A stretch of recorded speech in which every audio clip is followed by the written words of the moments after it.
यह जो काला कानून लाया है भारतीय राष्ट्रीय कांग्रेस की तरफ से हम इसकी मुखालफत करते हैं, हम इसका पुरजोर विरोध करते हैं। और दूसरी बात, ये हमारा यहां आना ये कोई सियासी कदम नहीं है। हम सिर्फ और सिर्फ उस वादे को निभाने के लिए यहां आए हैं जो वादा इस देश में गांधी ने मौलाना अबुल कलाम आजाद को किया था। हम उस वादे को निभाने के लिए आए हैं और वो वादा ये है कि गांधी कहते हैं, रघुपति राघव राजा राम, पतित पावन सीताराम, ईश्वर अल्लाह तेरो नाम, सबको सम्मति दे भगवान, हम सबकी सम्मति दे। और हम आपसे माफी मांगते हैं कि इस देश में सेक्युलरिज्म को बचा के रखने की जिम्मेवारी हमारे कंधों पर थी। गांधी के देश में गोद से गद्दी पर बैठा है, इसके लिए हम आपसे माफी मांगते हैं। लेकिन हम आपसे वादा करते हैं कि अगर इस मुल्क में एक बार फिर से राम प्रसाद बिस्मिल और अशफाक उल्ला खान की दोस्ती कायम होगी तो हम इनको जरूर हराएंगे। और किसी अजीमाबाद की धरती पर बिस्मिल अजीमाबादी ने कहा था, सरफरोशी की तमन्ना हमारे दिल में है, देखना है कोई कितना बाजवे का दिल में है, चाहे इसकी जो भी कीमत चुकानी पड़े।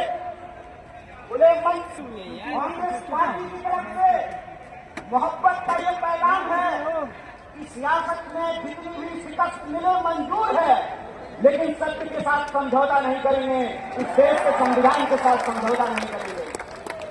और तीसरी और आखिरी बात, ये कभी मत सोचना कि कोई लड़ाई एक कौम की लड़ाई, एक तहजीब को कायम करने की जिम्मेवारी सिर्फ रहमान के कंधे पे है, बल्कि एक तहजीब को कायम करने की जिम्मेवारी राम के भी कंधे पे है। इस बात को याद रखना है।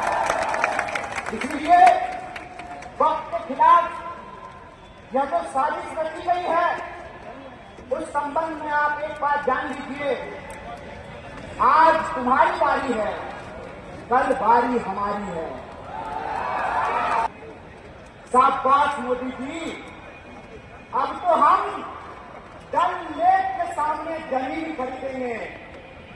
मेरे टोले मोहल्ले के लोगों, बताओ कितनी जमीन तुमने डल लेक के सामने खरीदी है, बता दो जरा हमको। जब सीएनआरसी आया तब फिर हमारे व्हाट्सएप ग्रुप पर मैसेज आया कि जो घुसपैठिए हैं उनको भगा करके उनका मकान और दुकान हमको दे दिया जाएगा। बता दो कितना मकान और दुकान तुमको मिला है। ये साजिश है, साजिश समझ लेना, ये वही साजिश है जो ये अंग्रेजों से सीखा है इन्होंने। भाई भाई को लड़ाओ और देश की संपत्ति अपने खाते में पहुंचाओ। ये साजिश आप जान लेना कि वक्त की जमीन कब्जा करके किसी हिंदू और मुसलमान को नहीं मिलेगा।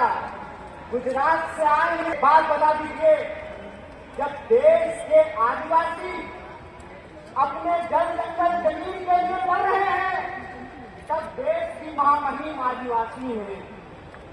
जब दलितों के खिलाफ एक बड़ा साजिश रचा गया, एससी कानून को खत्म करने की साजिश की गई, तब देश हमको बताने समझाने के लिए नहीं आया हूं। मेरी आवाज जहां तक पहुंच रही है, मैं बिहार के आवाम को, देश को यह बताने आया हूं, दूसरे के तकलीफ में हंसने की संस्कृति भारतीय होने की संस्कृति नहीं है, ये भारत का इतिहास नहीं है। भारत की संस्कृति ये है कि हम अपने धर्म की इज्जत करते हैं और दूसरे के धर्म का भी सम्मान करते हैं। ये भारतीय होने का मतलब होता है। भारतीय होने का मतलब भी निकाला जा रहा है, कल को पूरी किताब बदली जाएगी। इसलिए है देश के नागरिकों, चाहे आप हिंदू हो या मुसलमान, चाहे आप दलित हो या ब्राह्मण, चाहे आप अगला हो या पिछड़ा, चाहे आप टोपी लगाने वाले हो या तिलक लगाने वाले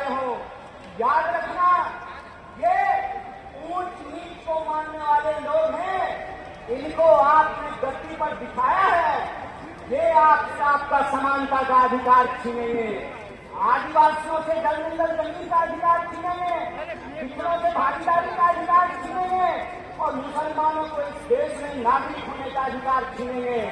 इसलिए लड़ाई एक कौम की लड़ाई नहीं है। तो आप हमारे साथ एक नारे को बुलंद कीजिए, उसके बाद हम अपनी बात को खत्म करेंगे। इस काले कानून के खिलाफ हमारी एक तहरीक प्रदर्शित होनी चाहिए। अशफाकुल्लाह खान और राम प्रसाद बिस्मिल की दोस्ती कायम होनी चाहिए। तो आप हमारे साथ आवाज को बुलंद कीजिए, आवाज को, आवाज को, लड़ेंगे। बहुत बहुत शुक्रिया, बहुत बहुत धन्यवाद।